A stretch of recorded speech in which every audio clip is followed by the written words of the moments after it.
వైకుంఠ ఏకాదశి పర్వదినాన్ని పురస్కరించుకొని సిద్దిపేట జిల్లాలోని వైష్ణవ ఆలయాలు భక్తులతో కిటకిటలాడాయి. ఈ సందర్భంగా సిద్దిపేటలోని శ్రీ వెంకటేశ్వర స్వామి ఆలయానికి భక్తులు పోటెత్తారు. మాజీ మంత్రి హరీష్ రావు తెల్లవారుజామున ఆలయంలో ఉత్తర ద్వార దర్శనం చేసుకున్నారు.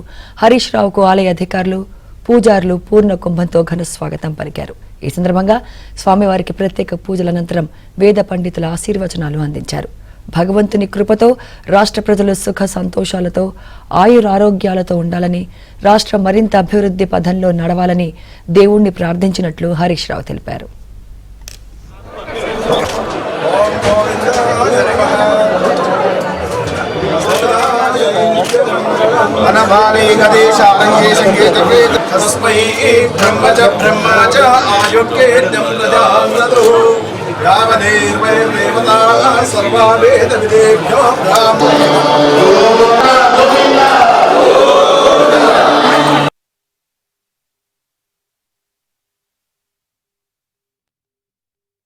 సిద్దిపేట వెంకటేశ్వర స్వామి ఆలయంలో వెంకటేశ్వర స్వామి గారిని దర్శించుకొని ప్రత్యేకమైన పూజా కార్యక్రమాలు చేసుకోవడం జరిగింది.